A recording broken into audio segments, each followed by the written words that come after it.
રાજાજી, પરી મારી બાળકી છે. મેં એને જન્મ આપ્યો છે, તો શું એક માને એના બાળક સાથે રહેવાનો અધિકાર નથી?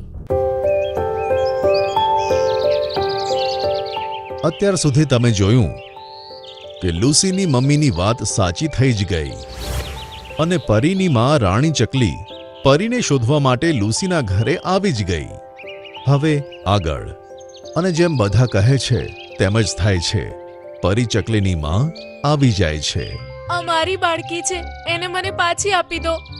ના, તું એને મૂકીને જતી રહી હતી. એ મારી બાળકી છે, એને મેં જન્મ આપ્યો છે. તારો એના પર કોઈ અધિકાર નથી.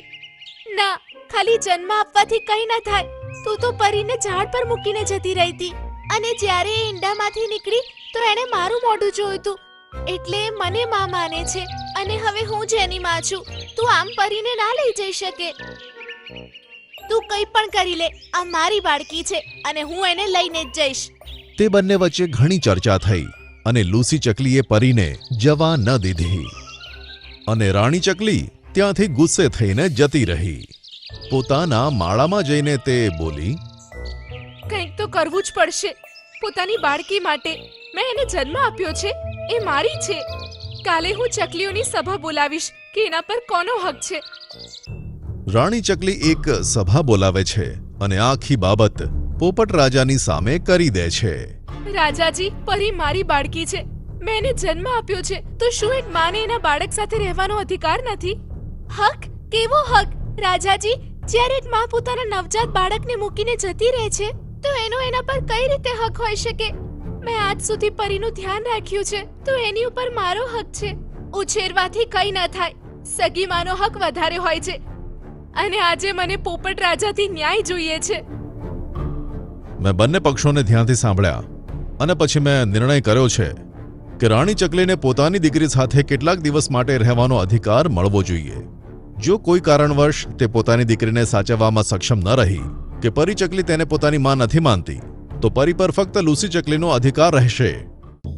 પરી ચકલી રાણી ચકલીને સોંપી દેવામાં આવે છે. રાણી ચકલી ખૂબ જ ખુશ થાય છે.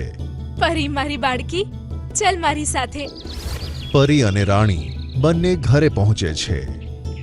ત્યારે રાણી ચકલી વિચારે છે, મારી બાળકી મારા ઘરે આવી છે, આજે એને બહુ જ સરસ ખાવાનું આપીશ.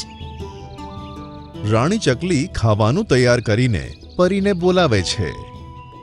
પરી બેટા, જો તો આજે હું તારા માટે કેટલું સ્વાદિષ્ટ ખાવાનું લાવી છું.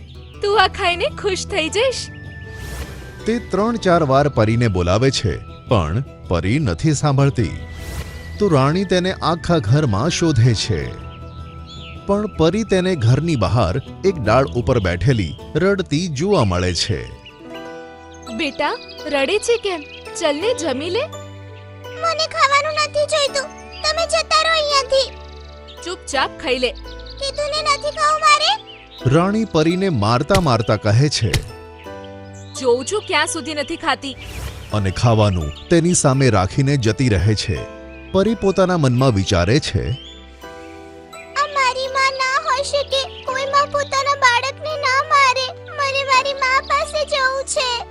રાણી ચકલી પણ ઘરે જઈને વિચારે છે, મારે પરી સાથે આવું નહોતું કરવું જોઈતું. એમ પણ મેં એને બહુ દુઃખ આપ્યું છે. હું સાચે ખરાબ માં છું, પણ હું શું કરું? મારાથી એના વગર રહેવાતું પણ નથી. રાણી ફરીથી પરીને જઈને જુએ છે તો પરીની આંખોમાંથી આંસુ રોકાતા જ નથી. તે બસ રડતી જ રહે છે. પરી, ચલ તને એવી જગ્યા લઈ જાઉં જ્યાં જઈને તું બહુ જ ખુશ રહીશ. ચલ મારી સાથે. રાણી પરી તેને બીજી માના ઘરે લઈ આવે છે. પરી પોતાની માને જોઈને ખુશ થાય છે અને રડતા રડતા ભેટી પડે છે. તે બંને વચ્ચેનો પ્રેમ જોઈને રાણી ચકલી પણ રડી પડે છે. માં, તું ખાલી મારી માં છે અને હું આને નથી ઓળખતી. જો કોઈ જન્મ આપીને મૂકીને જતું રહે તો એ મા બાપ કઈ રીતે કહેવાય? પણ જે ઉછેર કરે છે સૌથી મોટો હકદાર તો એ જ હોય છે.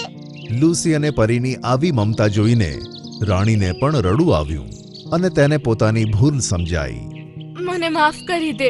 સોરી, હું એક સારી માં ના બની શકી. અને લુસી મારાથી સારી રીતે તારો ઉછેર કરી શકે છે. તું એની સાથે જ રહે. હું તમને બંનેને હવે ક્યારેય હેરાન નહીં કરું. અને જો કોઈ તમને બંનેને હેરાન કરવાનો પ્રયત્ન કરશે તો હું એને જોઈ લઈશ.